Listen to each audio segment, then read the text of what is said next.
Hello, hello, hello. Testing, testing. Let me know, Jen, when you see us.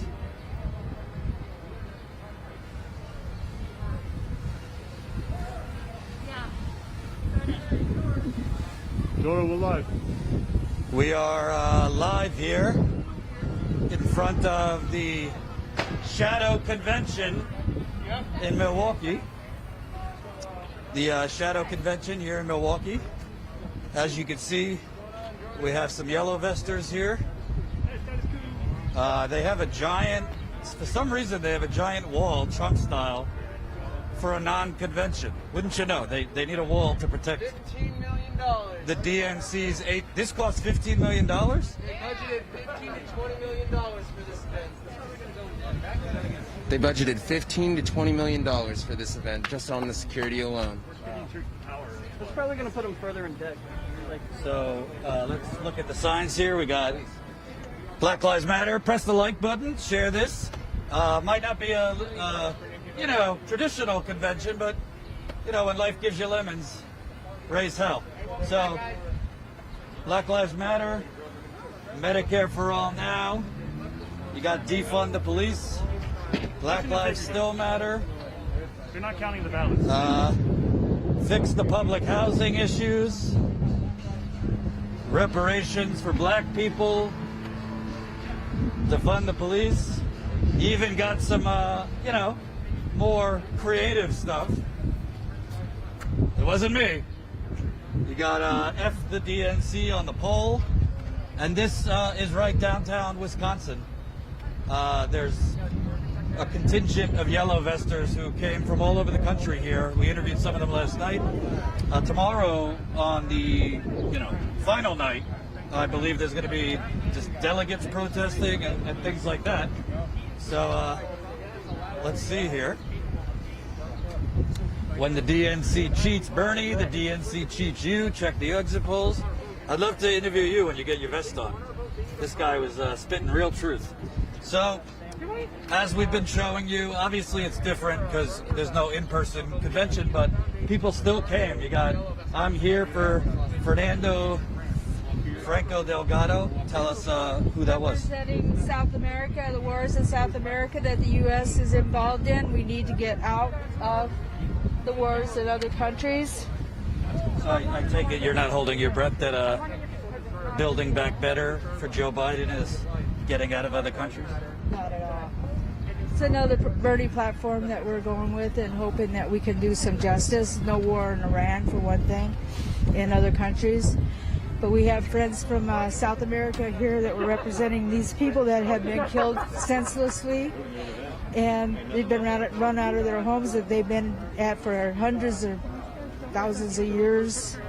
And they're just disrupting all their lives, their families, their way of life, and that's affecting climate change. And it's all big corporations. Cargill, for one, if you want to know a name, and many more. Suppose Koch brothers have a lot, or Koch in general.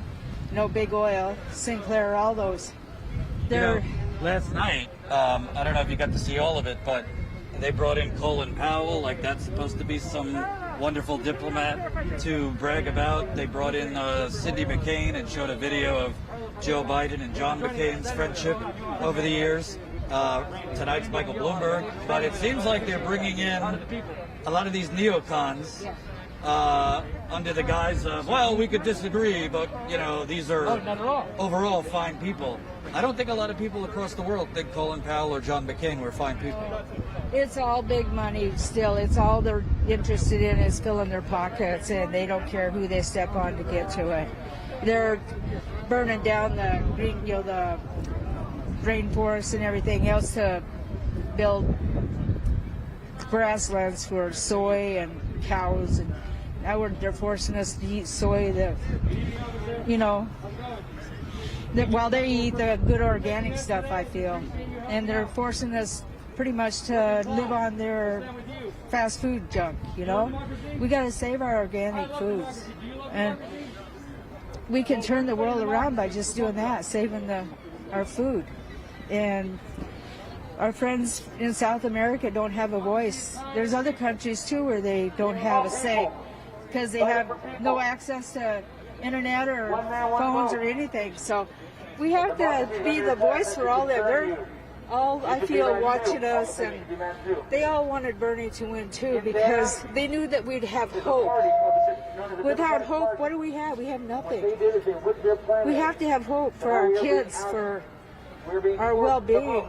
I mean, if you ate right and everything, you could probably avoid the doctors to start with. We don't need big pharma and all that stuff. If you can get our kids back into Head Start and stuff like that where things can be caught early, they can, you know, they can take care of like hearing problems or eye things or speech or whatever else and correct it when they're young. And it don't cost so much. And feed them right, you know, teach them to eat right and grow their own food, you know, instead of lawns and using fertilizers and chemicals on everything. You know, just get back to the basics. And that's what we need to do. I don't feel that DNC is going to help us at all. It's big money. It's like a bad relationship. Thank you. Make sure you press that like button, share this to get this out to more people. We just passed 1,750 members, so if you're not a member, please sign up. statusquo.com/join. Can I talk to you, fine sir? You are originally from Chicago, made your way to Wisconsin, and we were talking on the way here. You're basically disgruntled with the whole thing, thinking of not voting. Talk to me. What brought you here? What made you put on that yellow vest? What's your name, too? My name is Carlos Lamar Dixon. I was out on Water Street back there posting my flyers that my organization came up with. I saw you guys' group, Bernie Your Vest, and I decided to join you guys because you guys didn't have any color in there. So I said, hey, let me help these guys out a little bit. Okay. And talk to me. Obviously, it's kind of like a shadow convention. The Democratic Party's probably happy it's virtual because they would have had a lot more protesters. What is your disappointment with the party? What have they been doing or not doing for your community? Because they make it seem like everything was dandy before Trump, but obviously that's not true. I mean, personally, African Americans have been incarcerated at an extremely high rate, not only for the last 8 years, but as we know, as long as America has been America, African Americans have had this black cloud cast upon them. And my problem with the political system in general is that we just keep being lied to. We're being lied to and pacified. Nancy Pelosi drops down with the rest of her constituents and puts on kente cloth in an attempt to soften my heart, but that doesn't work. I'm awake, you know. I took that as a sign of pacification. Again, with Joe Biden picking Kamala Harris as his running mate. That's another form of pacification, so they could say, okay, we hope these black people will shut up now. I hope they're happy, you know. We hope that we can pacify them. And if you're really aware of what's going on, you won't fall for it. But it seems to me, you watch CNN, they seem to think, oh, he picked a woman of color, so he's got the black vote locked up now. But the reality is, black people, the older generation is more loyal to the Democratic Party. The younger generation, they don't have as much loyalty because they're the ones suffering under this mass incarceration at a heavy rate. Correct, man. I look at it like this. Hey, just like you have the right to vote, I have the right not to vote. If I feel that you're going to give me an option between Kanye West, Donald Trump, and Joe Biden, I'm going to stay at home. It's just that simple. I stay at home and watch the revolution play out because this country was built to destroy itself. What does it say to you? We've had this explosion in Black Lives Matter protests, obviously a lot more white people out with black people, and he picks as his vice president somebody who's known for putting a lot of black people in jail, keeping people in jail that there was reason to think they were innocent. She kind of laughed about going after single mothers who were truant. It seems like his answer to Black Lives Matter is putting in somebody whose record is that of a cop. Correct. I mean, the guy said, and everybody heard him say, if you don't vote for me, then you ain't black. You know, he got the response for that. He got a negative response for that. And then months down the line, you go and pick a black running mate. And when he did that, when he announced that Kamala was his running mate, the first thing that played in my head is, if you don't vote for me, you ain't black. So I guess I ain't black, Joe Biden. I guess I'm not black. I'm a African and American. That's what I am. And President Obama speaking tonight at the virtual convention. Obviously, he made history, but I mean, he didn't exactly, when all those black men were getting strangled to death, shot by police, he did some press conferences, he cried, but there was no real reform. His Department of Justice did not prosecute the cop who strangled Eric Garner to death.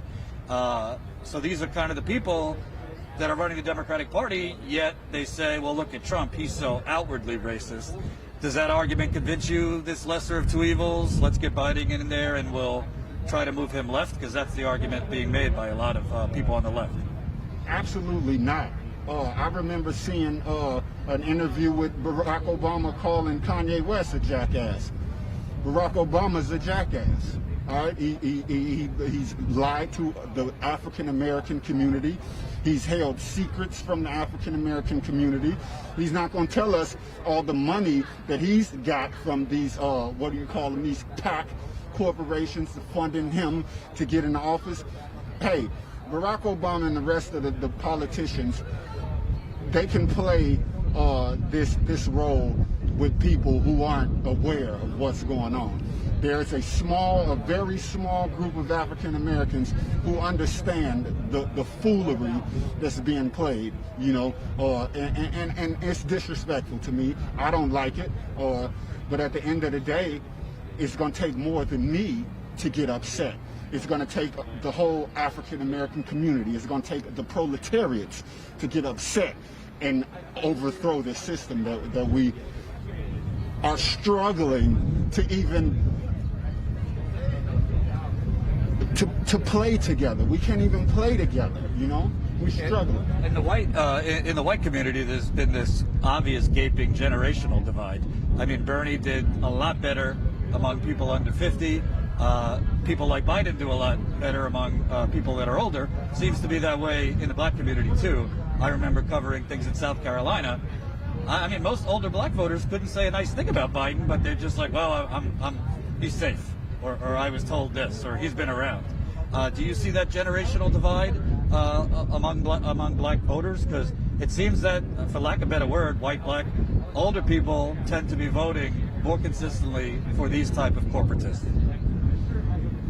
Yeah, you know, but again, that older generation, they let George Bush cheat, what's this guy, Al Gore, out of an entire election, you know?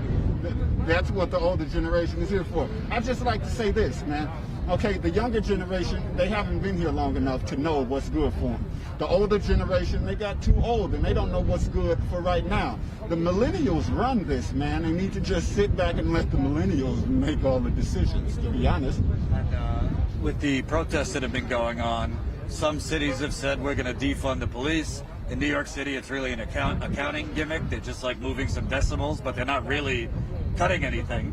And I don't really hear a lot of discussion, frankly, on why is there so much crime? Because people don't have any options. The schooling is terrible in a lot of these cities. It's gentrification run amok.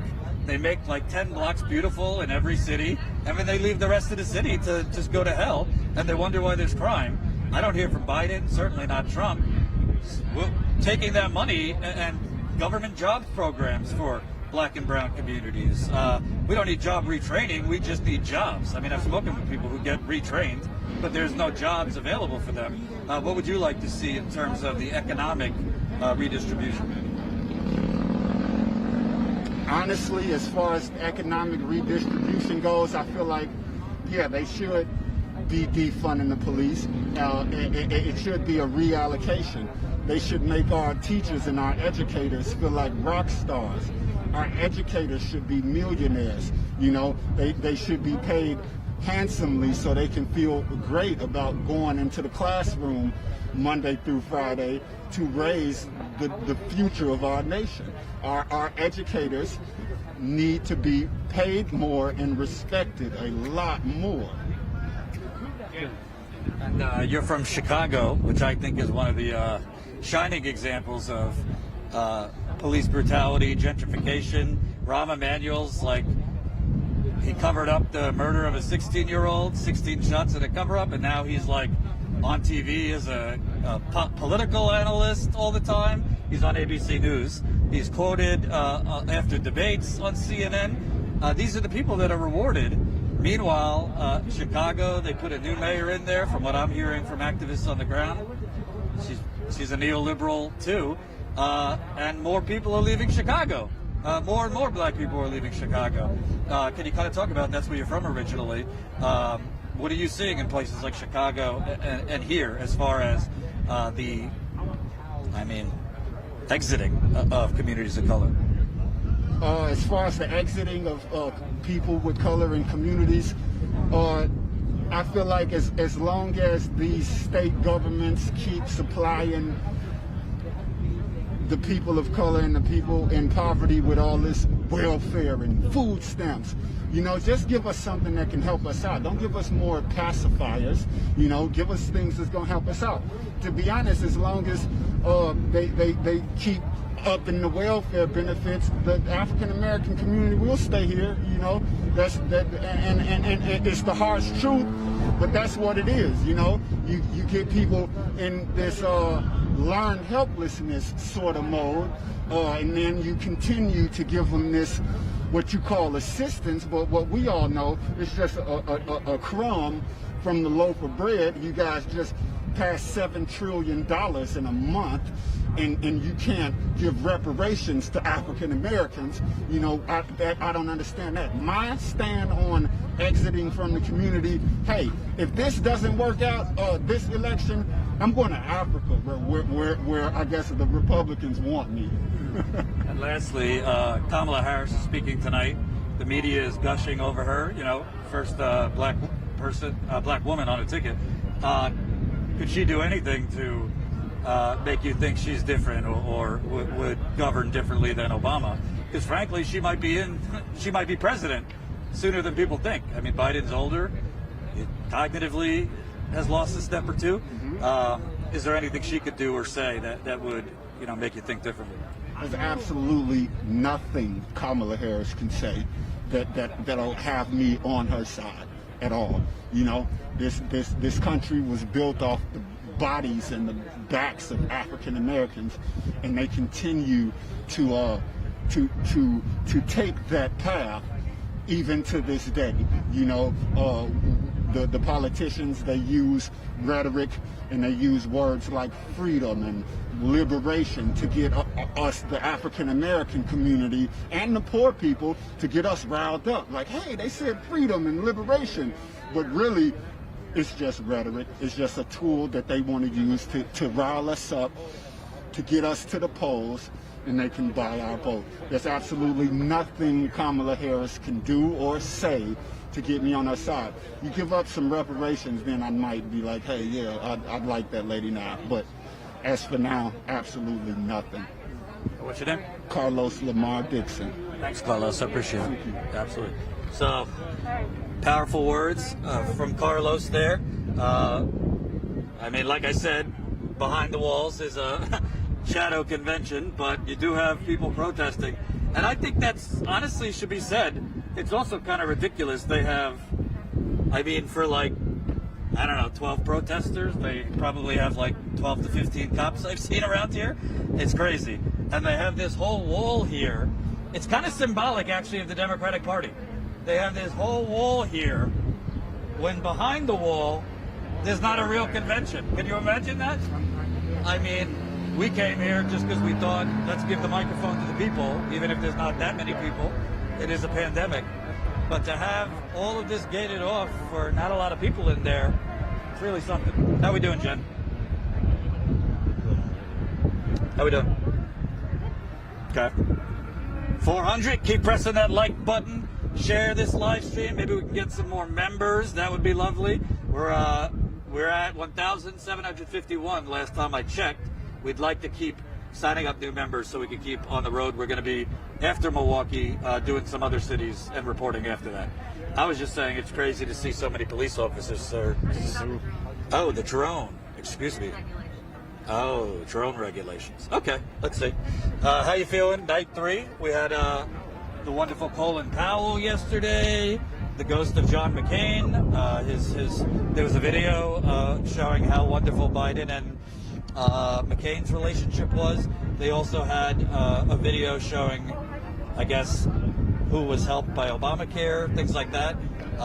Joe Biden spoke in an empty classroom, which, I don't want to be rude because obviously Biden's lost some people in his family, but they seem to really kind of paint it that because he knows loss, that would make him a good president. But Michael Bloomberg speaking tonight, so that should be good. But what's your thoughts now that we're on the third night of this anthem?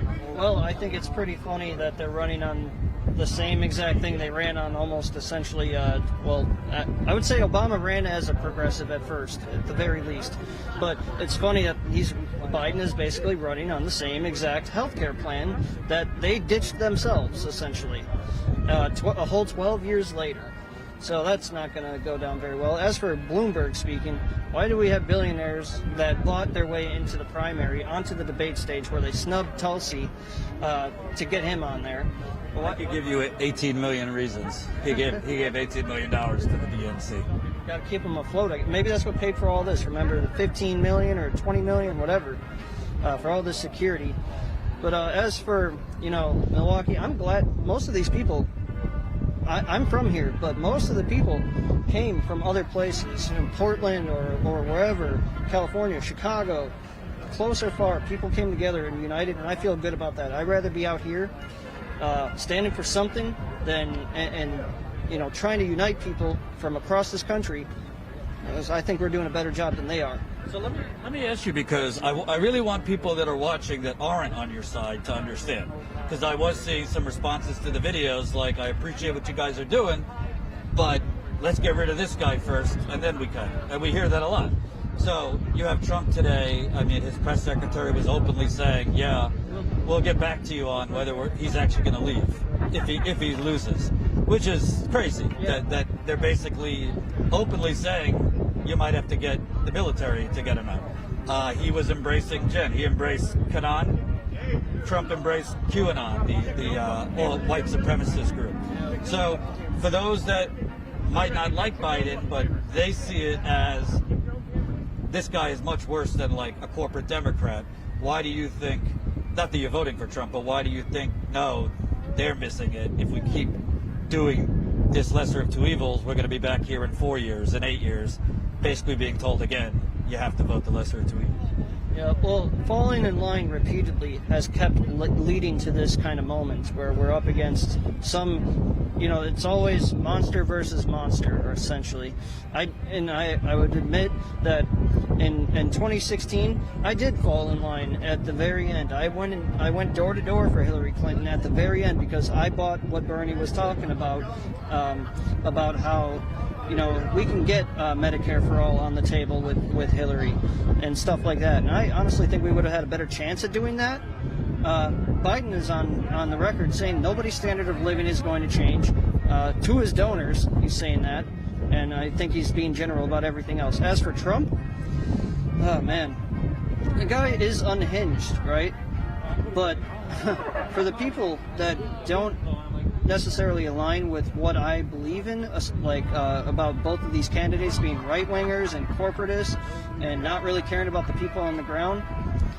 Like I said yesterday, I don't believe in vote shaming the people that really desperately want to get this guy out, but it's going to take a large movement, and I think that we could have united all of us, the people that might not be voting. We could have united and all voted blue for Bernie.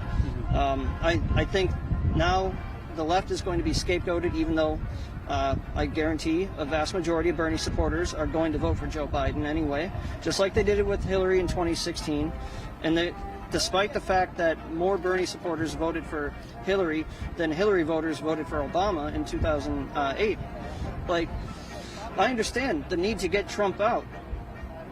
We have multiple ways to do that, and even when the Democrats had the opportunity to impeach the guy on multiple things, like Tulsi was talking about, they settled on Ukraine. And it's because the Democrats, feeds into my larger point here, they are complicit with Trump. They gave him that military budget, and he's abusing war powers. Do you see, because you're from Milwaukee, you said? Yes. Wisconsin? You know, I just look at it not from a political point of view, but just a common sense point of view. Why, if 3.5 years ago, a state like Wisconsin, who hadn't voted for a Republican since 1984, why 3.5 years later would they switch? I understand there's a pandemic and times are very difficult, but why would they switch for the exact same type of candidate? I mean, Biden, I think, has people generally dislike him less, but on policy, like for example, I'm getting ads now because I'm in Wisconsin on his record on NAFTA, which was very big here. And frankly, the ads that Donald Trump is running against Biden, I wish Bernie would have ran. I just don't see why running the way they're running it, which is just almost all the focus is on Trump without any real policy or bold vision. Why would that make the difference in Wisconsin this time if it didn't last time? Well, it's not going to make a difference. I think they're just... we should say the polls right now have them up in Wisconsin, but there's still time. I mean, I believe Hillary was up last time. I'm not 100% sure. You know, she was ahead in a lot of the polls. But the thing about like states like Wisconsin or Pennsylvania or Michigan, again in 2020 or 2016, Hillary didn't come here once. Bernie came here like twice for her. But these are states that had industrialized centers, including in Milwaukee or around the state, and those jobs left. You know, especially due to these trade deals and post 9/11 world, everything changed. I do think that Trump is more of it's a populist game. He's a populist, even though he's a right-wing populist and a monster. He is popular. Joe Biden doesn't have that going for him. He doesn't have a message about policy. They just want to run again an orange man bad, and I don't know how that's going to work for them. Either way, I'm going to be here, you know, fighting for what I believe in. And last thing, let's say Biden wins. He's not going to get in until January. At that point, I mean, we don't know when there's going to be a vaccine, so basically this whole cycle we're on is going to keep going. I would say 20 to 30% of the jobs we've lost are going to be permanently gone. So he would be stepping into, I mean, I think a depression. The economists declare depressions differently, but based on what Obama did and based on what he's talking about, it doesn't seem like there would be like an FDR-style response. It seems like there would be, let's give tax credits to hire people back, let's do retraining, you know, kind of skim around the edges, rather than you like a Band-Aid for a gaping gunshot. If it were Biden, do you foresee, you know, the response that would be necessary for that kind of economic despair? You know, to sum it up, this would be a hell of a time for a candidate to talk about a federal jobs guarantee to rebuild this country. That's all I'm going to say about that one. You know, whether it's Biden or Bernie, I mean, or anybody, that would be a good thing to run on, because this economy it's kaput right now. And so many people are living barely, or we're trying to organize rent strikes with Socialist Alternative in Milwaukee, Wisconsin in general. You know, we are all trying to build solidarity, and there's just so many people struggling. The working class is struggling. This whole thing, it has killed more than just the people that it has killed. It has killed the economy. It has killed people's livelihoods. It has killed people's relationships, their mental health. There's Medicare for all would be a really good thing right now. There's a lot that we need to work on, and I don't think Biden is going to take any of that up. I really don't. What is a single progressive policy that he has that could address these economic issues or wealth inequality? He just told his donors. Well, I think it's interesting. And remember, press that like button, share this. Every yellow vest movement starts with 1 or 12. I think it's interesting because in the debates he would say, you know, Bernie, I understand where you're coming from, but let's have both. We could do a public option and private health care. But now there's stories coming out that he's probably not even going to push a public option. they're saying, well, he won't have the Democratic votes, so they'll just focus on Obamacare, expanding Obamacare. So, like, what he was claiming he was going to do with a public option, things could change. But for now, usually when those stories hit the media, they're being leaked by the campaign. So it seems to me like he might not even be fighting for a public option, which is inadequate on its own. Well, it's a little bit predictable in a sense, but it actually is a real slap in the face of the working class, the proletariat, those that are struggling day to day, living paycheck to paycheck, the vast majority of us, and yet they expect us to fall in line. So it's ironic, and like I said, it's basically coming down to the 08 Obama campaign again, and Joe Biden apparently has already abandoned the public option. The party didn't wait for him, or he didn't wait for the party to abandon it. It's already done, I guess.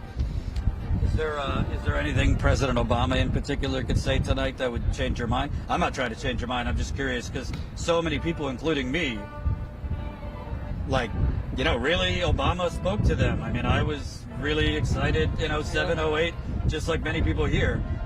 Then, you grow up, you find out they're all corrupt and blah, blah, blah.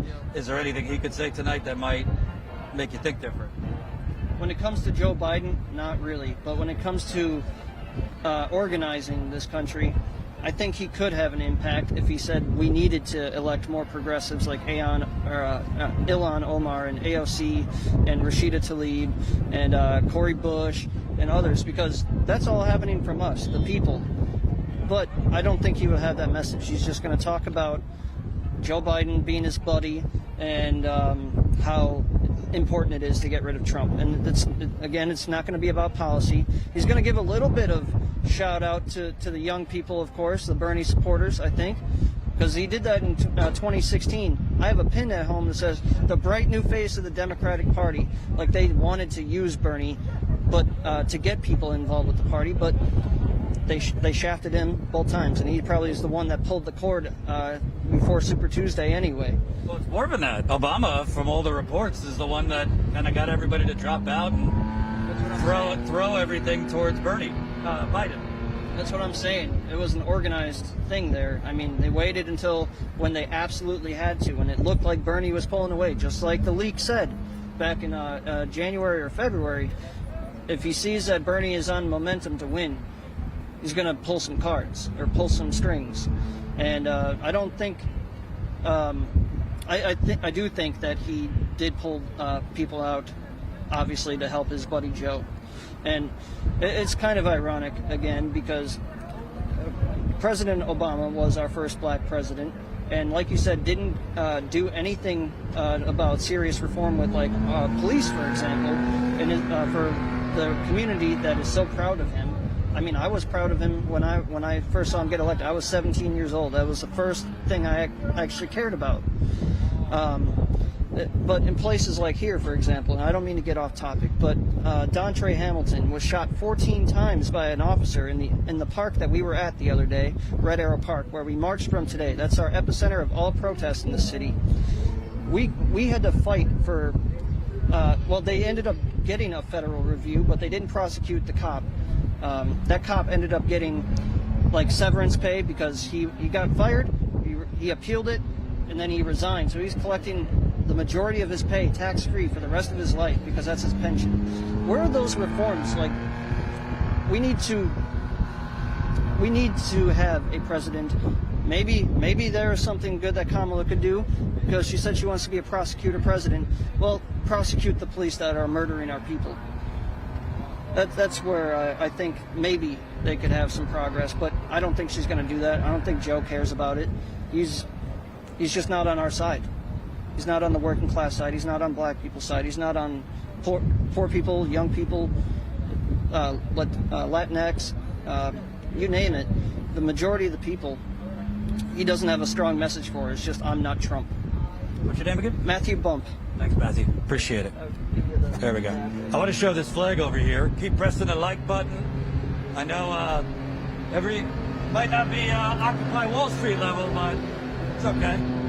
So here we have, it's on you. Thieves, it's on you. It's on you.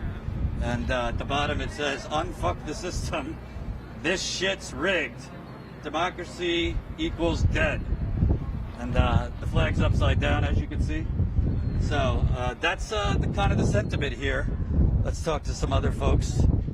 I see when the DNC cheats Bernie, the DNC cheats you. Check the exit polls. I talked about the exit polls last night, but you know what's interesting. I don't know if you saw most of it last night or any of it, but it seemed to me to be a real, like, almost like a, for lack of a better word, a sexual favor to a bygone era. Really? You know, like showing like Biden old tapes of him working with McCain and other old white guys for the good old days of bipartisan compromise to, you know, gut welfare and send people to Iraq. And it was the focus seemed to be very much on like old style bipartisan crossing the aisle. Like that was necessarily a great thing. Right. Because it's not like when they were agreeing on things, it was necessarily for bold things. I mean, I don't think the 1990s, like Republicans and Democrats working on welfare, the crime bill, repealing Glass-Steagall, those kind of things were necessarily great steps. That's all Joe Biden has, though. Joe Biden doesn't have what Bernie Sanders has. Bernie Sanders was protesting on the right side of history every time. Biden doesn't have that legacy to look back on. So I think what they're trying to do, from what you told me, they're trying to dig up old footage that might enact some kind of, you know, nostalgic or wholesome feeling for Joe, and I can't, for the life of me, muster any ounce of that for Joe. I'm sorry. We got 600 people watching, so keep pressing that like button. I beg of you, if you're not a Status Quo member, we're out here. Yes, you know, we came here even if there was going to be thousands of people or 10, but every great movement starts with just a few people. I kind of wanted to ask you about that because, like, psychologically, people might be watching, and of course, like the neoliberals will be like, "Oh, look at these schmucks out here with their signs and vests. There's like 5 of them, whatever." Yeah. But like, how do you guys feel about, you know, the fact that even during a pandemic, there's enough people here that thought it was important to come out, even though like you're protesting against kind of a shadow convention. There's nobody here. It seems like still there seems to be a level of camaraderie and mission from the 2 days I've seen you guys. Yeah, we're the people. So yeah, it makes sense. I came here from Ohio for a very specific reason. I don't see election fraud getting talked about nearly enough. People should be furious that their votes were tampered with. And when I bring up election rigging and election hacking, the word Russia always comes up. And I can't stop telling people the rigging is coming from inside the party. It's not Talk to me more about that. What are you seeing? So there's a new documentary on HBO. I called I can't remember. Oh, fuck. One camera. Kill Switch or something like that. It just came out. It's in 2020. It talks about the vote counting machines. The electronic vote counting machines are easily hacked. You can hack them wirelessly. You can change the vote counts just so easily. It's unbelievable. I can't believe that we're still using these machines today. That's why I'm here. We should get back to paper ballots so we can actually prove that we're voting for this shit. And we're never going to win anything if the votes aren't being counted. Well, it's actually really interesting because 2 days ago I was at a Trump rally. I'm not even going to get into that. It was quite... I saw some of it, yeah. Definitely scrambles a few brain cells. But anyway, one of the people I was interviewing, she kept saying, I'm an election official, and telling me to do my homework. But then she said that during the April primary, like 3 bins of absentee ballots never got delivered because they were like, Whoops. They were meant for Milwaukee, but they got stuck in, I don't know, some town I've never heard of. It's so complicated. But if There's so many ballots. if that's happening, whether it's incompetence or intentional, Yeah. imagine what's going on all across the country. Every state has a different thing. I mean, I remember in 2016, 200,000 people are purged off the rolls in New York. Then you have this time, you got lines for 6-7 hours in Texas. Yes. Young people predominantly having to wait on those lines. In Michigan, there were long lines. And it's there's been articles in even the New York Times saying college campuses is the new voter suppression. Then you have the black felons that had their voting rights restored, only to have basic poll taxes. There is essentially in every state. I mean, we just saw in Louisville, they claimed because of the pandemic, they shut down, I think it went from 600 polls down to 1. And I interviewed people in the west side of Louisville, that's the poor side, the black side. They didn't even know that it had gone down to 1 until that day. You saw those terrible images of black people banging on windows to get in. I mean, this is happening all over the place. And imagine what's going to happen with mail-in ballots. It makes me furious. I had blockchain voting on my sign before, and then I saw the USPS is starting to get into blockchain voting. I need to look more into that before I, start advocating for that. But I like blockchain voting because it allows me to verify my vote on the blockchain myself. I can verify that my vote's being counted. Can you explain what you mean by blockchain? Yeah, blockchain. I've heard of it, but I don't even understand. Sure, blockchain is what's behind Bitcoin. It's kind of like a mathematical thing that it is secure. As long as Bitcoin's not being hacked and stolen, then you know that your blockchain votes aren't being stolen. So blockchain voting, it's complicated. I don't know how to explain it to the masses yet, but it's not ready yet, I don't think. So to me, whatever. What's happened. I don't want to go too far back, but to me, the most glaring example of election fraud this time was Iowa, because Bernie Sanders, to me, people don't understand how important it is to get that bounce between Iowa and New Hampshire if you win. So I remember going to New Hampshire where Pete Buttigieg is getting 4 or 5 days of coverage that he won the Iowa caucus. I'm standing online. He's got a gigantic line waiting to go in, and the majority of them are saying, "Oh yeah, I'm just really hearing about it for the first time since he won Iowa." But in reality, randos on Twitter were finding discrepancies between the delegate counts and whatever, where different precincts were awarded to Biden when Bernie had more. I remember that, yeah. And then you find out Tom Perez is trying to water down the amount that the satellite locations would count, which overwhelmingly went to Bernie. So how could you declare someone the winner and he gets that media bounce? He went up 10 points between Iowa and New Hampshire. They're trying to manufacture your consent for the results of the rigged primary. That's all it is. They're trying to manufacture our consent, and I'm not buying it. And I'm trying to get people mad, but I don't know how to do it. Other than You're doing okay. Let me ask you about Ohio. You said you're from there. I mean, Wisconsin, Ohio, Michigan, Pennsylvania. Ohio, Trump said, don't move. Don't move if you live in Lordstown. Your plants will be fine. The GM laid off 15,000 people after getting a $51 billion bailout, might I say. But this has been bipartisan. The Democrats have allowed them to do this. The Democrats pushed NAFTA. Obama was pushing TPP, which I think would be the final nail in the coffin. Yet, a lot of these unions, which frankly, that's another story, a lot of them are corrupt, back people like Joe Biden who take money from union-busting corporations, who push trade deals that decimate union ranks, that take money from Wall Street, who hates unions. The Democrats pretend to be union guys and gals, but they're not. No. Yeah, it's all fake. I don't know what else to say. Turn off the TV. Put on status quo. Turn on status quo. Statusquo.com/join. There you go. I didn't even tell him to do that. What's your name again? Matt. Thanks, Matt. So here you have.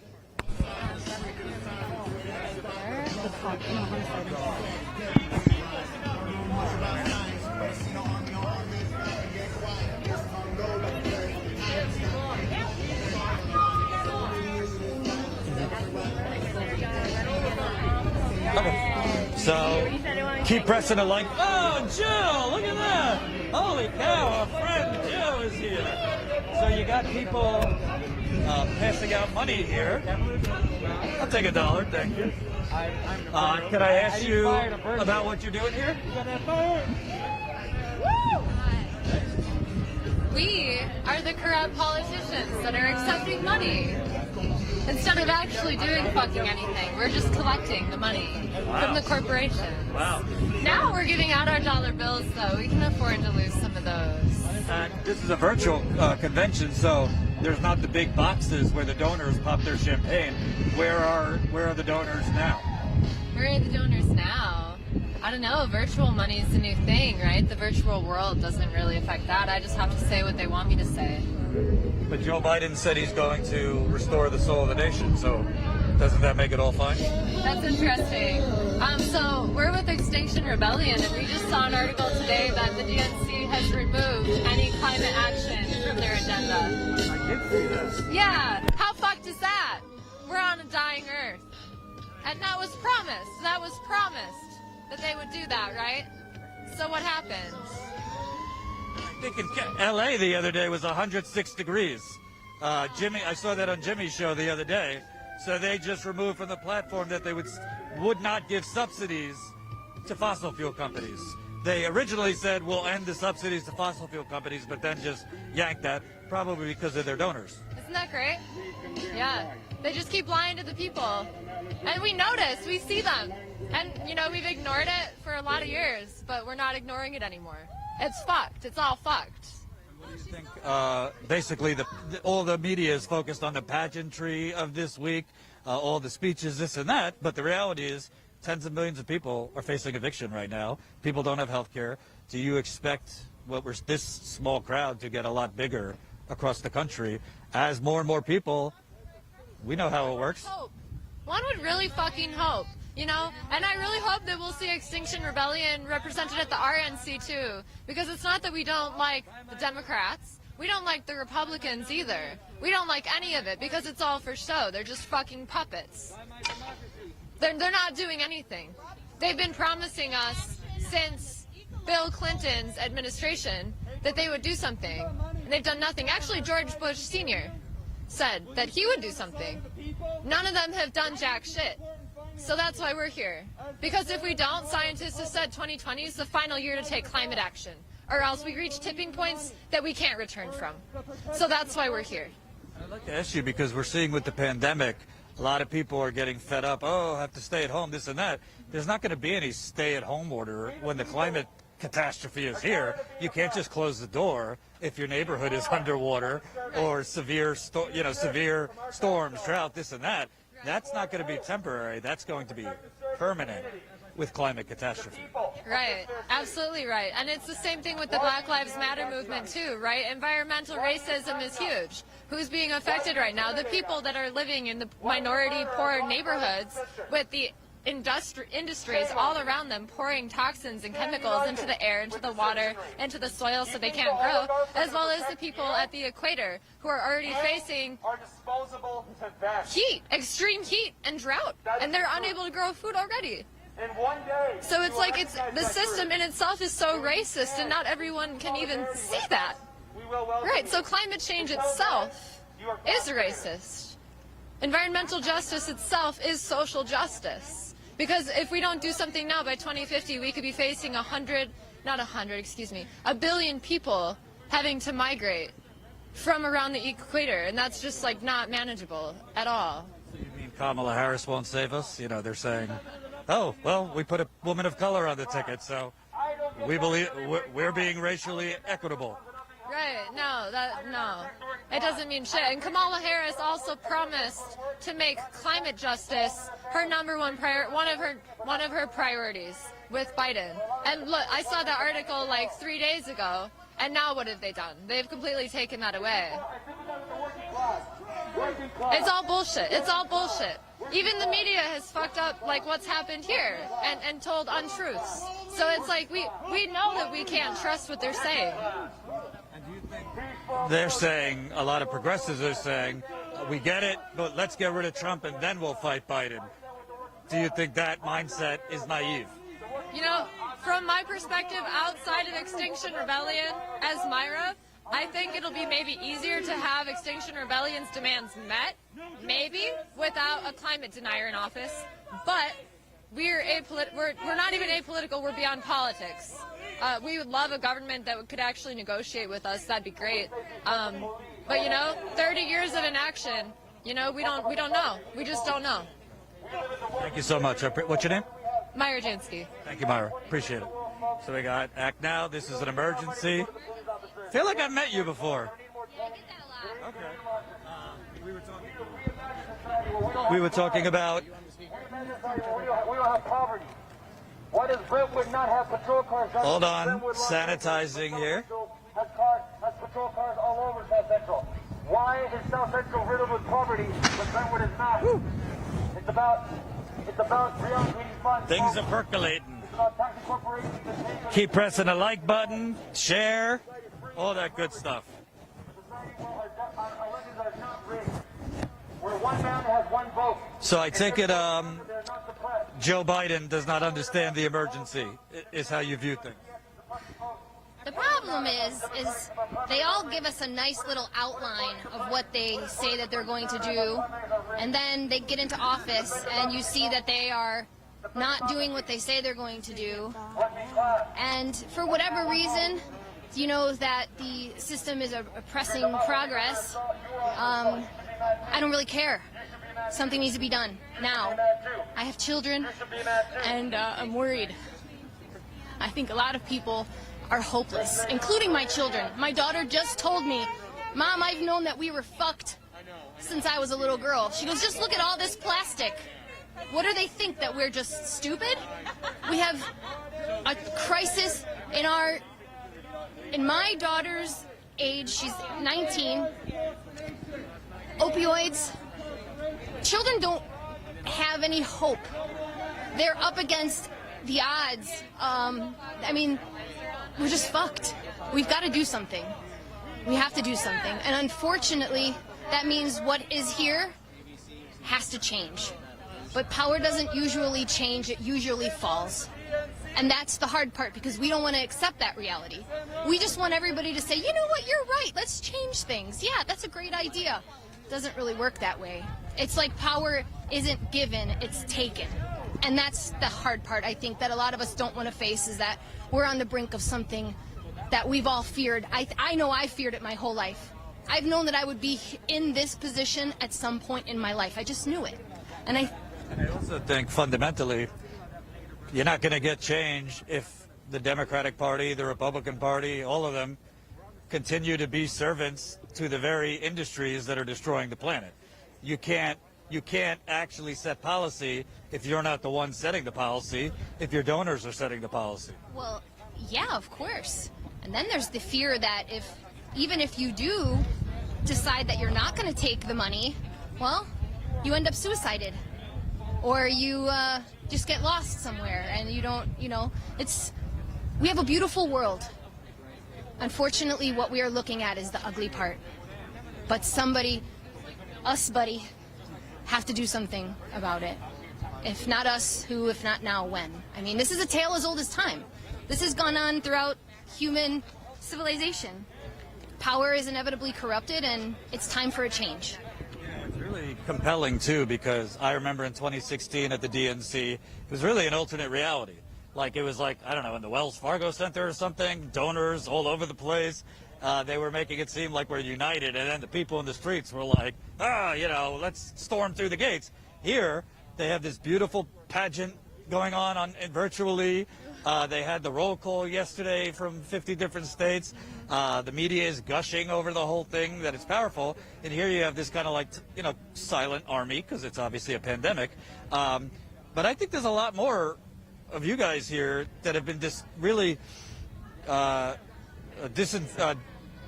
upset after Bernie lost and after we're going back to the Obama age, that are really waiting for the next thing outside of electoral politics. What do you think, if Biden were to win, what is that next step? What is that next movement?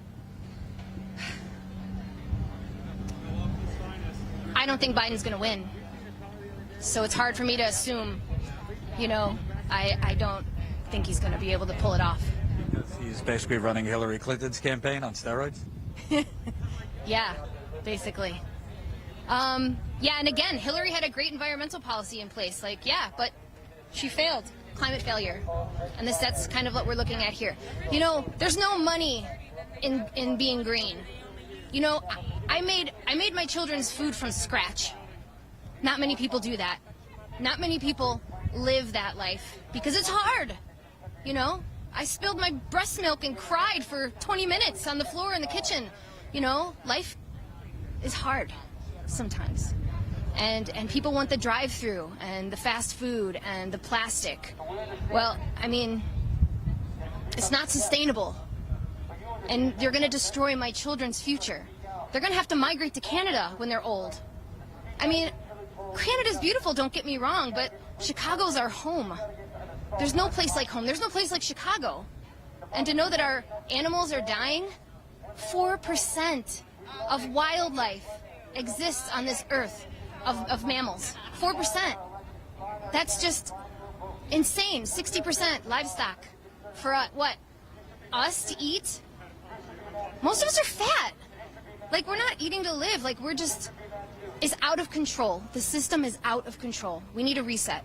And not a planned pandemic reset. This is a very convenient pandemic for the people who are in power, for the people who are making billions and billions of dollars right now. Yeah, we're not stupid. And those who are pretending to be stupid are pretending to be stupid because they don't want to face the devastating reality that we are fucked. We're fucked. You know, even my own family looks at me and they're like, you're on the wrong side. And I said, am I? Am I? I don't think so. But I understand it's a hard and difficult thing for people to look at. I think I was 17 when I had my first reality breakdown of like, we're fucked. Everybody's fucked. Nobody knows what they're doing. Everybody's just winging it and telling us what to do, but nobody really knows. You know, nobody really knows. But if you follow your heart and you do what's right, we usually end up on the right side.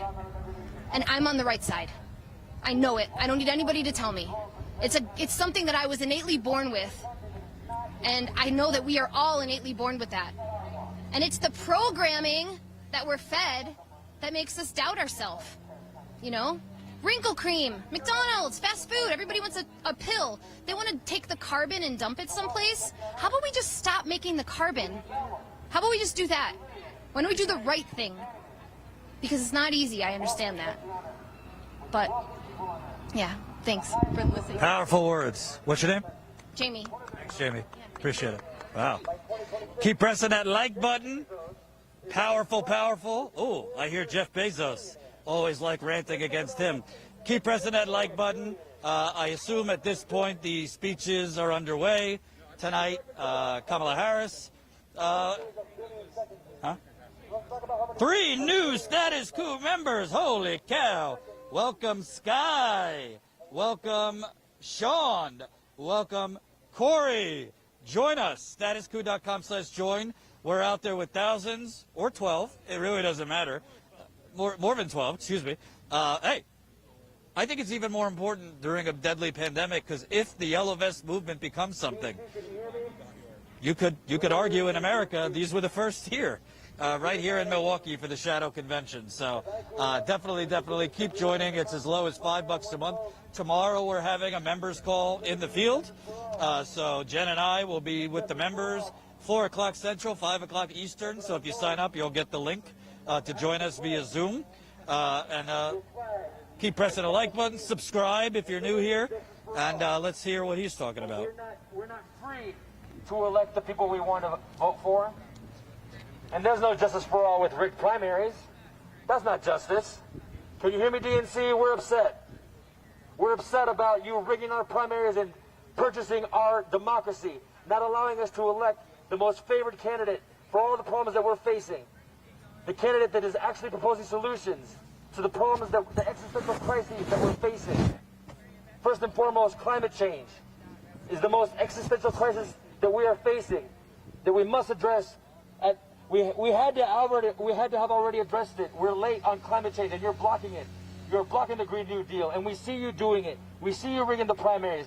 We see you stopping the best candidate for the job. We see you letting corporate puppets for the establishment donor class, for the billionaire donor class. We see you forcing these candidates on us and forcing us to vote for this, for these puppets for the billionaire donor class. And we reject your billionaire puppets for the donor class. We reject your rigged primaries. We reject the Democratic National Convention. We reject the Democratic Party. We reject the idea that we have 2 parties in this country. There's only one party in this country, the corporate party, the billionaire party, the oligarchy party. And both of the so-called parties in America are working for the same team. their donors. The same donors are donating to both candidates. Joe Biden has a total of 106 billionaire donors. Donald Trump has a total of 96 billionaire donors. Most of those donors are the same people, donating to both sides, quote unquote, both sides. Meaning we only have one party controlling everything, the oligarchy party, the billionaire party, the corporate party. How are corporations going to make billions and billions of dollars and pay $0 in taxes? That's because our democracy has been purchased by those same corporations that now run everything. And they now rig our primaries and force us to vote for their puppets, for their establishment puppets, for the billionaire donor class. And that's why we're here, burning your vest, power to the people. Tell me what you really think. Long live Bernie Sanders. Hey, let me ask you, because you were talking about how basically they're double dipping. You know, Totally. Democratic Totally. It's only donors one give party. to both. Only one party. It's an illusion. It's theater. And they want us to buy into it by voting for Biden, even though they know he's going to lose. They want him to lose because if he loses, then, you know what? Both candidates won't tax wealth anyway. But we already have tax cuts for the rich, and they want to preserve those. That's why they blocked Senator Sanders from getting nominated, because they know he would do that. And that's why they're forcing us to vote for their puppet, who's not going to tax wealth, who's going to preserve those tax cuts for the rich. And of course they're happy about that. It's one team. It's the billionaire party trying to force us to buy into their illusion. There's the illusion that we have two parties, but we don't have two parties, and we're calling them out on it. You don't buy that Biden would raise taxes on corporations. He said he would raise it up back to 28%, even though those corporations half the time don't pay. I don't buy that. I don't buy that for a second. His main objective is threefold. He's trying to block Green New Deal, he's trying to block Medicare for All, and he's trying to block taxing wealth. Those are his main objectives, and that's what the donors, that's what his owners, that's what his bosses want.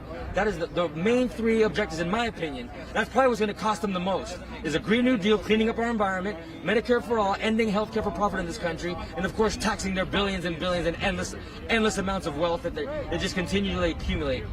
And what do you see that other progressives who say, I don't like Biden, but Trump's way worse? What are they missing that you're seeing? Well, I asked them how long they've been following politics for, and I asked them if they were active before Donald Trump was ever elected into office, because people that were supporting Bernie before Trump was ever on the scene. I mean, yeah, he ran against Bernie, but this time around, everyone that ran for president or that ran for the nomination that didn't run in 2016 was not running against Donald Trump. They were not seeking to get Donald Trump out of office. They were seeking to block a Bernie nomination. That's what we believe, and we're convinced that in order to buy into that illusion of, oh yeah, we're going to vote for whoever you force us to vote for, we're going to continue this illusion, this theater. We're going to vote for the primary, and it's going to perpetuate the problem that we're already in, and we can't do that. We're going to basically keep the problem going, and the only way we can break that cycle is by falling out of the line. Break it. We can't stay in line the way they want us to. We have to basically, if they want our vote so badly, they need to change the platform, not spend more money. Something that really stands out to me is, you know, Biden has made it seem like we need to get back to a time where, you know, we could look on the other side at like a John Kasich. We might not disagree, but we might not agree, but, you know, he's a good guy. We all love America. But, like, they have a lot of people that they're showcasing right now that are not good guys. I don't think Colin Powell is a great guy. I certainly don't think John McCain, he's dead, but they were making it last night showing how Biden and McCain were best buds. You got Michael Bloomberg tonight. I don't need to talk about, everybody knows Michael Bloomberg is not a good guy. It's like they're trying to stuff union busters down our throat, warmongers down our throat, and make it seem like, hey, we're all on the same team right now. Let's get rid of this guy who tweets terrible things and does terrible things. But change nothing. But change nothing. No, I like to look at it as all the things that they're doing. It's all about one thing: wealth supremacy. A lot of people believe that it's maybe white supremacy, but really it's wealth supremacy. It's making sure that they maximize profit, and it's at all costs. It's at all costs to the American public, and that must be opposed at all costs. And lastly, we're still, we're, I think, headed towards the third week where that $600 extra a week has expired. Neither side is back in Congress, even negotiating. You got tens of millions of people who still have no health care. When are we going to have more people in the streets? Obviously, there's a pandemic, but what's it going to take? now that it's not just progressives being affected. People who voted for Biden have probably lost their jobs. Tea Party or conservatives have lost their jobs. What do you think it's going to take to see more people out here on the economic end, on the healthcare end? We've seen the Black Lives Matter protest. What do you think it's going to take to see really what requires an economic protest? That's a great question. I wish I had an answer for you, because that's what we're trying to do, is demonstrate and really highlight injustices and inadequacies that we must address. If no one hits the streets, if no one basically tantrums in public, no one's going to ask any questions. Everyone's going to think everything's fine. But what we're trying to do is really highlight inadequacies and injustices to get people involved, to get people to notice, hey, there are problems. Now the problem is, a lot of people that want to vote for Biden aren't feeling the burn of the problems that we're actually facing yet. They're not feeling the burn of climate change. They're not feeling the burn of extreme poverty. They're not feeling the burn of a country without universal health care, because maybe they already have health care, so they're not being touched by those. They have a high enough level of privilege to not be touched by the problems that we're really facing now. Now, I guess the answer to your question is, it has to burn them too, and hopefully we don't have to wait that long, because it's already burning a lot of people. Hopefully we can get the people up at the top, the privileged people, to maybe start noticing that there's a lot of people that are getting railroaded. That's our challenge, and that's why we demonstrate. What's your name? My name is Johan. Thank you, Johan. Thank you, Appreciate sir. it. We appreciate you. Stay on that megaphone. So, we still got a nice crowd out here for a pandemic. The shadow convention behind us. I still think it's kind of crazy. I mean, the amount of money they probably spent on this fortress, this wall, to keep these folks out, it's crazy. I mean, honestly, the amount of money that was spent on this could have been spent elsewhere. It's pretty terrible. Hey, Jill's there. Welcome, new Status Quo member Gary. Woo! So I forget the number we're at, but we're marching back to 1800. I got to be honest. You know, I give credit to Jen. Come here, Jen. I originally was like, listen, you want a 14-hour drive to a shadow convention? I don't know if I want to do that. I was kicking and screaming. I've been having trouble going to the bathroom, you know. But you convinced me. What does this look like to you? Obviously, you know, the neoliberals will say, oh, you know, let them protest with their, 20 people. But to me, the energy here is really exciting. Yeah, so I know a lot of people are at home depressed right now, but as Jordan said, the energy here is different. A lot of us have felt down in the dumps ever since Bernie dropped out, to be honest with you. But the people here are full of hope, and I think most importantly, they aren't here like chanting Bernie's name, because it is truly about the policy. All of their signs are about policy. The people in there, whoever is in there, the producers and Tom Perez or whoever. I heard Tom Perez has a couple imaginary friends in there, too. Tom Perez is in there talking to himself.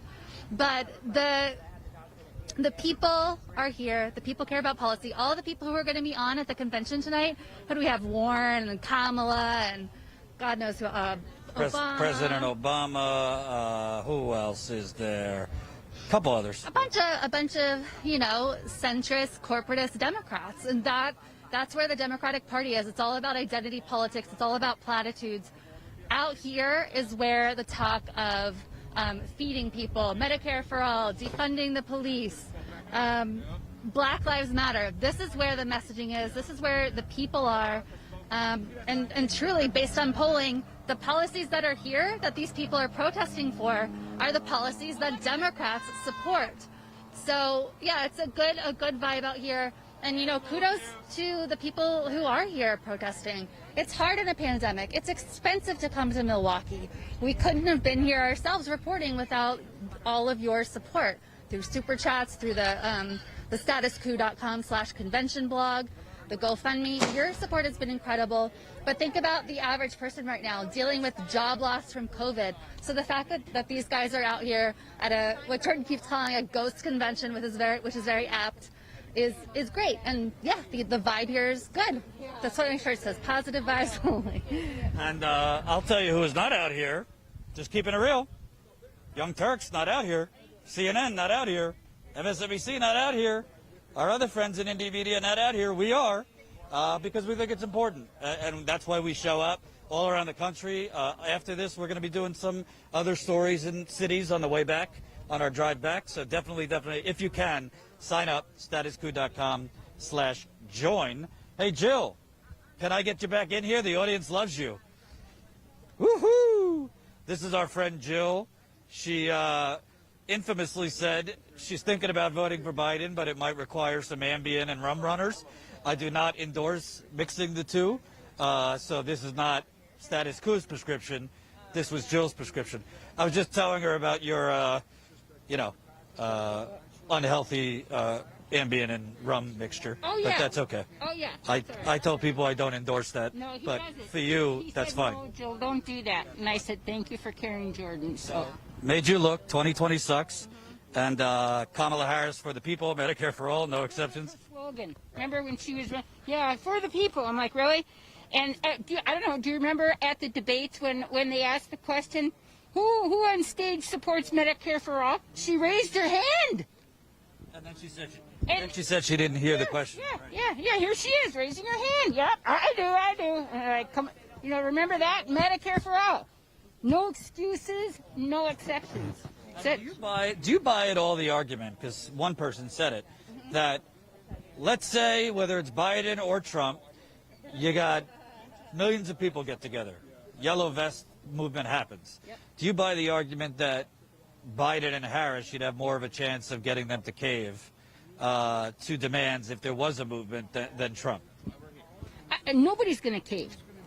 Like I said in the interview the other day, they are all bought, sold, and they're delivering. So, no, I don't think there's going to be change no matter which way it goes, which is why, people who are trying to Bernie shame me, which has happened since that interview. They're trying to Bernie shame you? Bernie shame me. Oh, you're sticking with Bernie, shame on you. Oh, yeah, I lost a friend over it.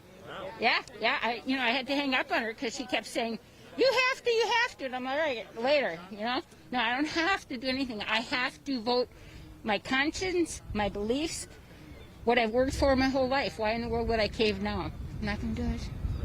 Yeah. And I don't know if you've seen any of the convention, but to me, Bernie's speech was one of the few that actually discussed policy. Jill Biden, nice empty classroom, yada, yada, yada, but it seems to be a lot of pageantry, talking about Biden's personal story of losing loved ones, which, I'm sorry, that's terrible, but that doesn't really make you a president. It seems to me there's not a lot of discussion. All right, he's got empathy. How about empathy for the people in jail right now because of his law? How about empathy for the million Iraqis that are dead? There doesn't seem to be a lot of focus on issues. It's more pageantry at the convention. They just don't care, and it couldn't be more clear. So these people who think, just bite the, I don't know how many comments I got. Just bite the bullet and do it, and we'll work on them later.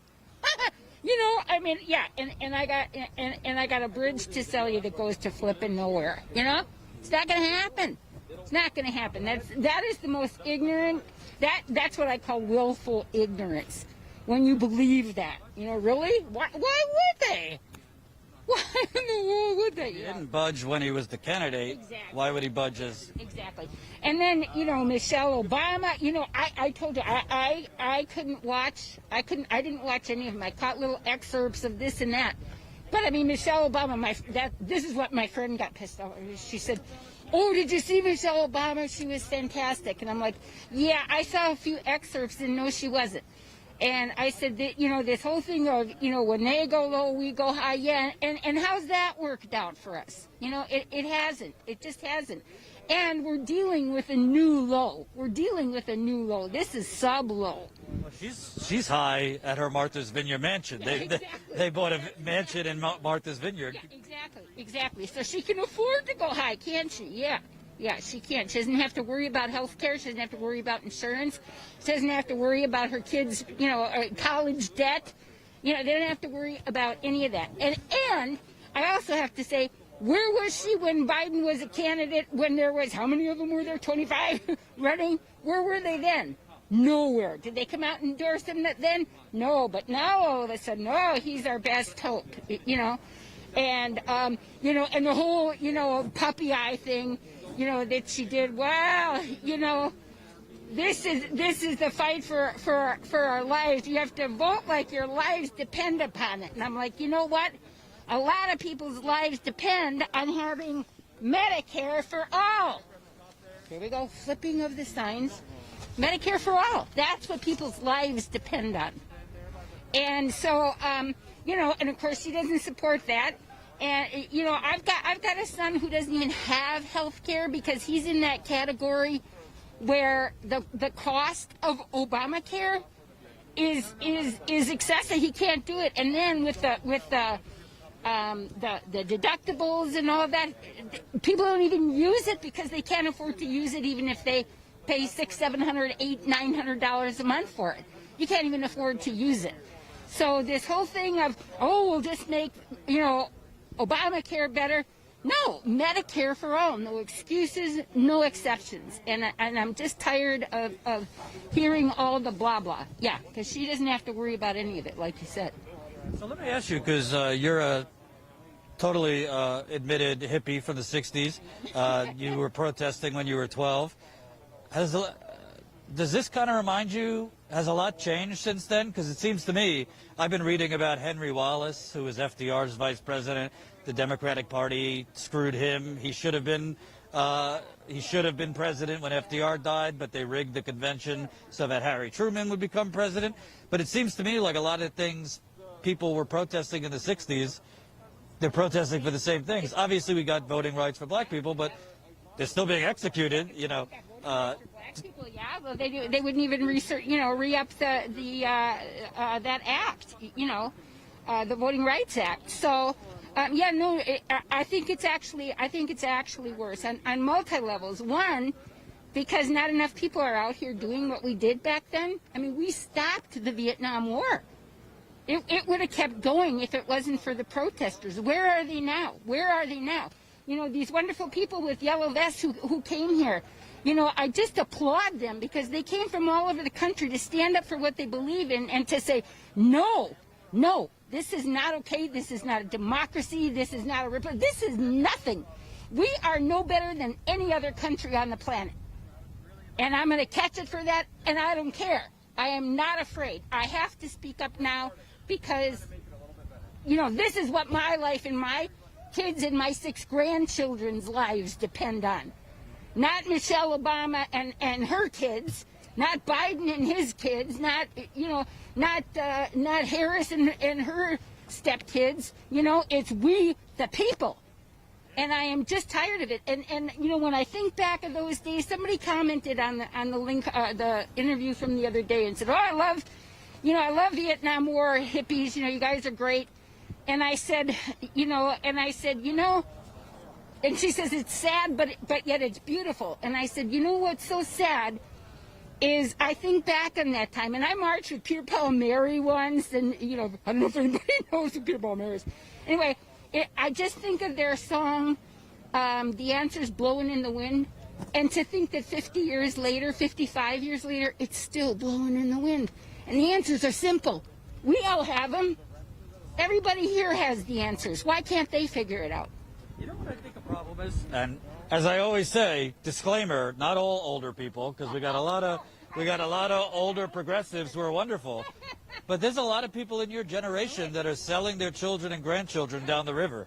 They keep watching MSNBC and CNN. They're getting this steady diet of this half lucid dinosaur is the most electable. CNN's poll has them up 4 points now. The swing state polls have him up not that much. He's not even talking. He's not even, it's all Trump, Trump, Trump. It's like Hillary Clinton's campaign on steroids. Yet, I've interviewed people that are 60s, 70s. They hate socialism. I say, how do you like your Social Security? Oh, I like my Social Security. There is a I got mine generation in this country that they don't realize, you know, that I don't think they're intentionally malicious people, but they don't realize that their contentness, their acceptance of, you know, this steady diet of low expectations is really screwing their grandchildren. How do you break through to the person? I can't. Like I said, I was talking to a friend the other night, and she wanted to know how much I loved Michelle Obama. And I finally just had to hang up on her. I said, Mary, you are not going to Bernie shame me. You're not. Kudos to you for trying, but it's not going to happen. And I am really sick also of the Democratic Party is not the Democratic Party at all anymore. We should be purple. We should change our color blue to purple. We're not blue. And so this vote blue no matter who crap, they should say vote purple no matter who, You mean Colin Powell's not doing it for you? No. Colin Powell is not doing it for me. And John Kasich? No, John, no, negative, no. Anybody else? Michael Bloomberg tonight? No, none of them. No, none of them. John McCain's ghost from last night? Oh, no, not Cindy McCain. So, my point, too, about being a progressive, progressives used to just be Democrats. Now, if you're a progressive, you're considered a socialist. What the hell is that about? What the hell is that about? And they also make like socialism is such a bad thing. Oh, what's the matter with our tax money? Our tax money going for we the people, going to fix these streets, going to educate our children. That's a socialist idea, and I'm a communist? I'm just done. I'm just so done with both parties. Well, I am done. Everybody embraces socialism now because they gave $4 trillion to corporations who didn't need it. Yeah. That's certainly not capitalism. Corporate welfare, yep, and that's fine. And when you say that to people, do you know the top 10, countries have paid, or corporations have paid zero in taxes, nothing? And you just get this blank stare, like this howdy-doody kind of, blank stare. Like, knock, knock, anybody home? Did you hear what I just said? It's just crazy. It's crazy. You can see I'm losing my mind. And I don't know how you did that. I don't know how both of you did Oshkosh. I do not. Oh my gosh, I was watching and I was just, you were amazing. I mean, you were amazing. Yeah. Those people were Antidepressants, whiskey, honey, I'm telling you. and a whole lot of supplements. I'm gonna tell you what, that was just nuts, and you did amazing. All three of you did amazing. I was so proud of you. Last question. Bernie's all in. You're a Bernie gal. I know it's not me, us, but is Bernie saying, I get it, but he's the most dangerous president of all. Let's get rid of him and then we'll fight Biden. That's not convincing. That's not resonating with me, and it's resonating with a lot of people. But if you remember when this same situation was in 2016 with Hillary Clinton, and you saw Bernie crying as he had to say it. This guy, I mean, when people say, oh, he sold out, he folded, no, he didn't have a choice. He saw he had no choice. The guy's 70 years old. Should he keep going when they're just beating the shit out of him? Are you going to stand up and, keep turning the other cheek and saying, hit me again, hit me again, hit me again? So these people that call him a sellout, that he folded, and all that, he said at the debates when asked, they were asked if all the candidates would support whoever the nominee was. Well, like they didn't know at that time that it was going to be Biden. And of course, what are people going to say? No, I'm not going to. So they have him on record saying, yes, he would. So of course he was there doing it. Of course he was. That doesn't mean he's a sellout. He went home and cried with Jane.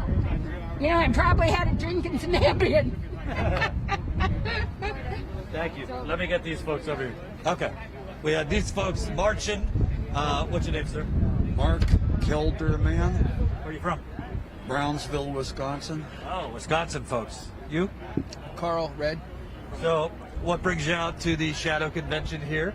And have you seen anything this week that makes you think the Democratic Party gives a damn about working people, young people, climate change, healthcare? We've been out here since Monday. Been out every night. During the day, we hiked today. We marched with Black Lives Matter. We've been supporting these young Black Lives Matter supporters right here. We felt an obligation to speak out on the need for health care for all, social justice reforms, the legalization of cannabis, student loan debt. But we're here to speak up and protest the Democrats' reluctance to move on some of those issues. Do you see, because I've been watching, and it's a nice pageant. You know, there's nice videos and showing Biden as a bygone of an old era, working together, blah blah blah. Very light on substance, I would say. There's very little talking about like the meat and potatoes, which is like right now, tens of millions of people are facing eviction or don't have any money coming in. I've seen very little of that. It seems to be kind of that doubling down on the anti-Trump campaign. Well, tomorrow, it's my understanding they'll be taking the vote on the platform. So my interest is rescheduling or descheduling cannabis from Schedule 1 to Schedule 4. And I do believe that the committees will be taking a vote on that tomorrow. So, you know, we'll be here. And what does it say to you that in year 2020, the Democratic nominee still says that we need to study marijuana and whether it's dangerous? It tells me that he's in the pockets of the large corporations that make money by disproportionately imprisoning black and brown people. You know, we didn't end slavery in this country, just renamed it and rebranded it. Cops now are just slave catchers. They're out looking for people on probation or parole or got a funny smell in their car to lock them up, keep them in for another year, catch them on another charge or a violation to put them in for 10 or 20 and get them a felony so that way they can't vote.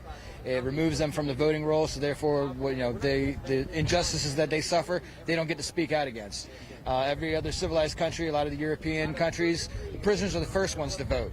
A lot of the campaign managers and people running for office will go into the prisons and talk to those people and get them, because they're, you know, a confined audience, but they're able to hear their representatives. They get representation. Just because you made a mistake and you got caught doing something that the white man does just as many times a day and year, but you get a harsher penalty and you get stripped of your, you know, citizens' right to vote. You know, that has to end. Everyone should have a fair say, whether you messed up or not. You serve your time. You should be able to be just as equal as anybody else out here on the street casting a vote. Well, it's interesting because to this day, Biden denies that the crime bill created mass incarceration or that it was a mistake. He just talks about the discrepancy, that was a mistake between powdered cocaine and crack, but he doesn't think it was a mistake. Yet a lot of his policies are to fix the crime bill. So it's kind of backwards. But yeah, in terms of Black Lives Matter, he's talked about giving police more money under the guise of community policing. And most of the other things seem to be teetering around the edges. Is there anything he could say tomorrow that would, you know, sway you that maybe he's someone that we could get some change from? Well, Biden has been about the same platform he's been for the past 40, 50 years. He is sold out, and he said he's hoarded himself out to the billionaires. He's on tape admitting that. He said that there's going to be no substantial change. He tells his billionaire friends not to worry, write the checks, and your life will not be impacted at all. The rest of us out here are being evicted. We're dying. We're starving. Black people and white people as well. White people need to wake up to the fact that they're not immune to being shot at random.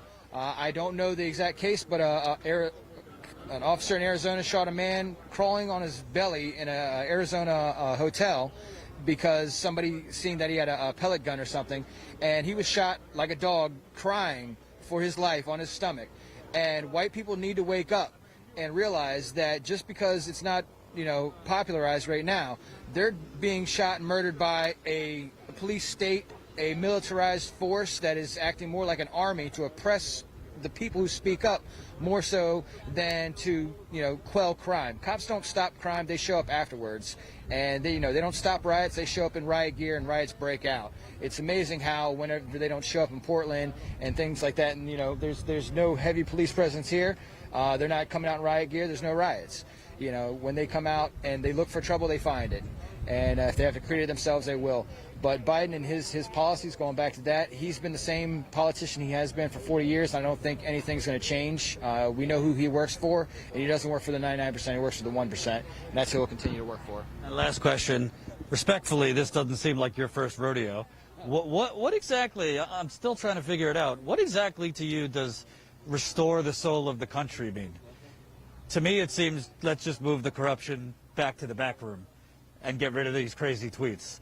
What exactly does that mean? Because it's a nice slogan, but I don't get what it really means. I don't get what it really means either. You know, I'm down here trying to learn. And that's why we're down here in the streets tonight, and that's why we're having the conversation with all these young black students. We're trying to get a handle on it as well, but we just feel a moral responsibility to be down here and to try to effect some kind of social change. Well, nothing wrong with that. What's your name again? Mark, M-A-R-K, Kelderman, K-E-L-D-E-R-M-A-N. You? Carl Red, K-A-R-L-R-E-D, like the color. Thanks, guys. And I thank you appreciate for it. your coverage, and thank you for your interest. Thank you, Thanks. man. Appreciate it. Powerful, man. Awesome. So, still got people out here with the signs, this and that. Hey, it's been, not going to lie, I mean, you cover different things. Sometimes you barely have time in the day to go to the bathroom. And sometimes it's kind of like this unique situation where not as many people as you would hope, but still the passion and intensity are there. And it'll be interesting to see. Obviously, I can't watch it now, but I'm certainly not expecting much from Kamala Harris, although the media will gush over whatever she says.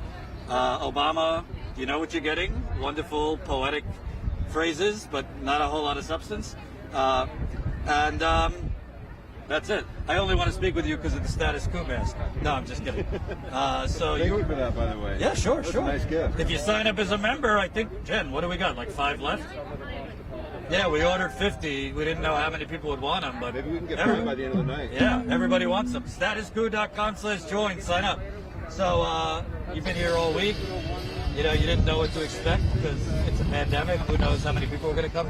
Yep. But it does look between, multiple groups coming. Some people just joined organically. What has it been like? The cream of the crop showed up. So, we got a big march tomorrow. The Coalition to March on the DNC is going to be here. They promised 1,500 people. Actually, I shouldn't use the word promise. They said that they have 1,500 people that are ready to march. So we'll see how that goes. We're meeting at Red Arrow Park tomorrow at 5 o'clock is when their march starts, and it goes to 8. And hopefully they'll stick around afterwards and make some noise. Push back. There's no pushback here on location except for the people outside the fences. So we really need you guys. We need you guys to subscribe to Status Quo, and we need you guys to show up. It's really important. I mean, you guys, I can't tell you how much I appreciate you coming. I mean, who else is here? Who else? What other independent media is here? I see some foreign media, but as far as in this country, I don't see anybody else here except for you guys. You know how many times I've been places where we're the only ones with foreign press? There's more foreign press that cover like populist movements or environmental movements than the American press, because the corporations have bought the American press. It's a sad state of affairs. It sure is. But I don't think that we can vote our way out of this anymore. I'd appeal to people to show up and vote and stay in good practice. Vote local and down ballot. Very important stuff. But I think that we voted our asses off 2 cycles in a row, and the DNC has rigged the whole thing against us. And I don't believe that the people are going to get what they need with Medicare for All or any other great legislation that we need unless people hit the streets. It seems to be the only way to get their attention is to kick in the doors. And there isn't really any other way to accomplish what we want unless we hit the streets. So I'm going to appeal to your audience that yeah, we're out in public, and yeah, there's some risk, but the amount of people that are dying and will continue to die without Medicare for All outweighs the risk that all these brave individuals are taking. Especially you. I mean, you had mentioned that you had already contracted it at some point, and you're back out there, and you're getting after it, and that's the shit right there. That's the shit. Tell my fiance that. She might not agree, but yeah, man. The bottom line is this is important. Whether there's thousands or just a few. I think really what the oligarchy wants is to keep that alternate reality in place and keep people numb to the dissent. And to keep people numb to dissent, and if they could just get Kanye trending or Duck Dynasty or Stormy Daniels to just distract people, and that's why we come. Yeah, there is risk, but of course we're trying to be safe, sanitizing all that. Sure. But yeah, I'm glad to see, because a lot, Occupy Wall Street certainly didn't start with thousands of people in Zuccotti Park, and if there is a yellow vest movement, hopefully, obviously it started internationally, but here, hopefully this is the beginning of something, because obviously it takes a lot of not just passion, but each person here has their own story of why they felt compelled to. You drove across the country to come here, so obviously there's a lot at stake for people. Well, there sure is. We've got people from LA, 4 people from Indiana. People spent a lot. You came from New York, and so there's a lot of effort, and I think that for every person here, the individuals that are here are representing the thousands that couldn't make it. And I've got nothing bad to say about the people that can't make it. Everybody's situation's different. I understand that, but for anybody that's willing and able, come on down tomorrow, and it should be pretty big. And that's Red Arrow Park, 5 o'clock Central. That's right. That's right. Thank you, sir. You bet. Thank you. So, Jen, any updates, things to read? No, we haven't had any more signups for a little while, so let's get 3 more signups tonight. We only have a few masks left. Statuscrew.com/join. And I'll say honestly, I've been covering like on the ground politics now for 5-6 years, and it's ironic. Jill and I were talking about, she's been protesting since the 1960s, and it's almost like nothing has changed. And I'm seeing things are starting to be cyclical and going in a cycle. I really think what you're seeing with this convention is a pre-celebration of returning to like 2007 or 2008. I think they really want to just return to the Obama age. And maybe back then what Obama was selling was good enough for the masses because you were coming off of George W. Bush. But I don't think it's good enough anymore. Whether it's Biden or Trump, I just don't think for-profit healthcare is going to be good enough for the masses now. I think people that were asleep before and thought it was okay to have to pay for healthcare, they're seeing the giant holes in the system now with this pandemic, and they're not okay with it anymore. I think same thing goes for not only the police brutality, but the economic barbarism against black and brown people. Let's not forget Native American people, too. So I think more people are awake. I think, the media is crystallizing it as the only thing that matters is Biden versus Trump. But I really think regardless, whether it's Biden that wins or Trump wins, I think a lot of people, once they feel the coast is clear, health-wise, are going to be hitting the streets. Because honestly, when you have nothing else to lose, what are you going to do? And I think people really have nothing else to lose. I'd say 30% of the jobs lost aren't coming back. I think a lot of companies, they call it, what does Naomi Klein say? Disaster capitalism. A lot of these corporations are going to try and they already are, trying to capitalize on this, profit, do more with less. So I think we're really, hopefully, in the beginning stages of something much bigger, because we've already seen we can get, there is out there the bodies and the passions for a multi-generational mass mobilization effort. We've seen that with Black Lives Matter. Even during the pandemic, we've seen that. So if you could get that for Black Lives Matter, which I think is terrific, and obviously that should be the focus, I think you could get that for an economic movement, for healthcare, for the environment, for basic benefits. You go to any European country, I'm blown away when I talk to people. Between the pregnancy leave you get, between sabbaticals you get every couple years paid, healthcare, of course, I mean, it's just a whole different world, and that's because most other countries, the government, to a certain extent, the government is not run by corporations. That's why I say, you think I'm just being cute. No, this is not a country. This is the United Corporations of America. It's basically been this way since the 1960s, when they started peeling back the rules on money and politics, started crushing the unions, globalization. That's when the corporations took over. And there is hundreds of millions of dollars basically put into public relations to make it look like, you know, this party is significantly better than that party, and this party is the party of the people. That public relations is CNN, is MSNBC. It's just fluff and PR masquerading as news. And, you know, we were watching earlier, and I was saying to Jen and John, like, it's almost like they're like sports analysts judging the speeches and judging like the theatrics. They're not even talking about people literally are having to go to housing courts right now for eviction. People literally don't have that extra $600 a week and are trying to figure out how to pay for everything when all they're getting is state unemployment. Do you know how much state unemployment pays in most states? You're lucky if you're getting $400 a week. Most states pay you 200 something.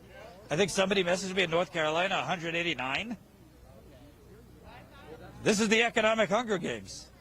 So I don't want to pretend that Donald Trump isn't a threat. Of course he is. Today he openly, they're basically openly winking and nodding. Yeah, I'll decide after the election if I'm going to actually leave if I lose. We'll let you know.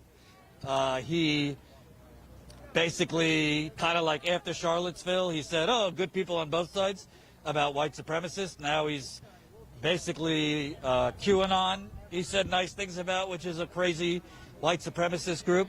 So he's a menace. I don't want to pretend he's not.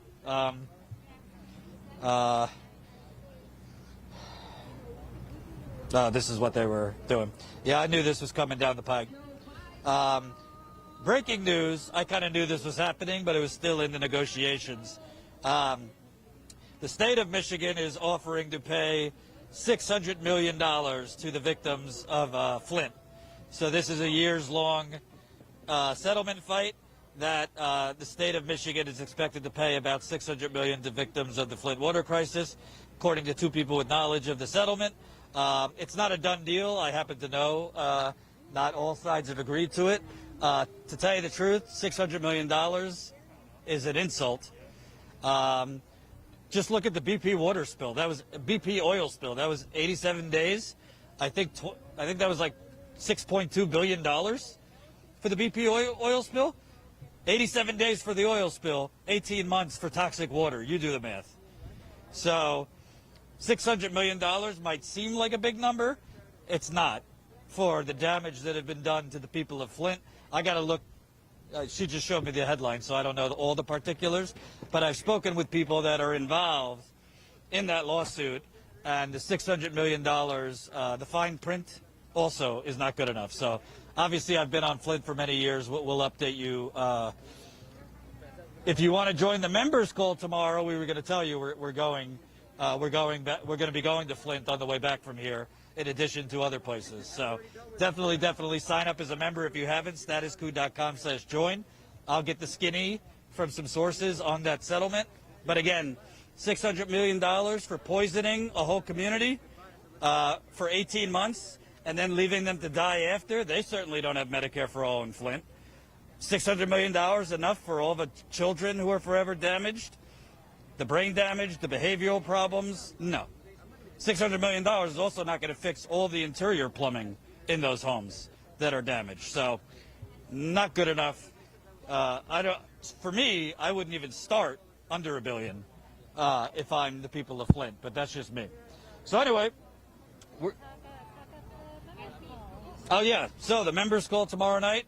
We're going to do it around 4 o'clock Central. It won't be a long one, because we do want to cover protests tomorrow night.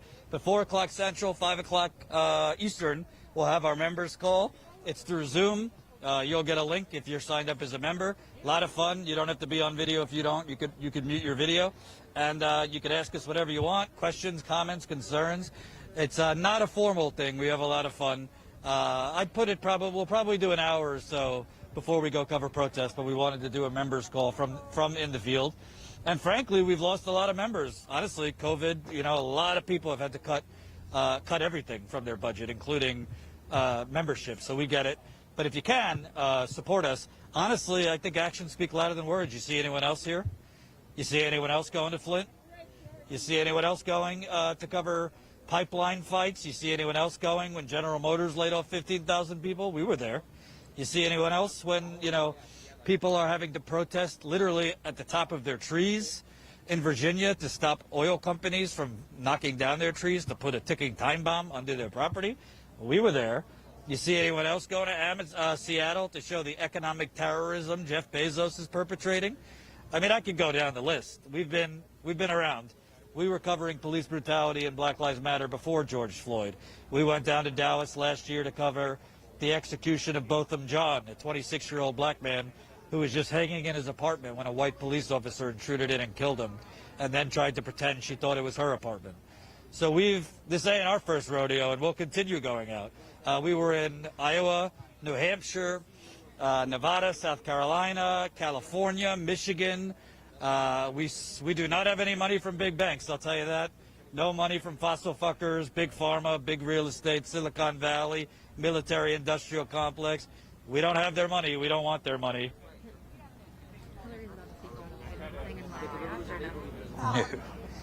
Hillary Clinton's about to speak, if that gets you going. I thought you would want to Oh, no. I'll crap on it tomorrow. So Hillary's going to speak, which then means, I assume it's Hillary, then President Obama speaking, then Kamala Harris will accept the nomination for vice president. I can be honest, I think it's a good thing. It's historic that a woman of color will be on the ticket. She's not my preferred choice, but I do think it's a good thing to have a woman of color on the national ticket. But let's be clear what we're talking about here, because if Biden is elected, it's very possible she's going to be president in 4 years. So you're not just getting a vice president. They have groomed Kamala Harris to take over. So that's what you're getting. And Kamala Harris, look at the record and look at who's giving her money. That's all I have to say. So anyway, thanks for watching. It's been terrific. We'll be back tomorrow night. We'll be back during the afternoon, too. We'll go live. They're expecting more people. What am I looking at? Oh, new Status Quo member, Robin. Holy cow. We got a whole chorus. I know everyone here signing up to when they get home. So it's going to be terrific. And by the way, if you can't do anything financially, that's fine. Spread the coup. YouTube is killing us, man. They hide us in a cave. Google owns YouTube. If you don't know, Google owns the world too, but that's a different story. They are flooding people's feeds with Fox and CNN and MSNBC. You watch a Jimmy Dore video, it might have in the past brought you to my channel. Now it's bringing you to Wolf Blitzer. I mean, you want to talk about rigged? They are literally plugging up the information airwaves. So word of mouth still matters for something. Spread the word. Tell your friends, family. You don't have to be progressive to watch. We cover a lot of other issues because we want to grow. We want to get to a point where, hey, maybe we don't even have to bother with YouTube as our major platform, but that would take money. And it's a lot harder to build the right way, which is without taking the money from the bourgeoisie and the oligarchy. We're not. So that's why it's so important that you're helping us out. So thank you for watching, and we'll be back tomorrow. Peace out. Thank you, Jordan. Thank you.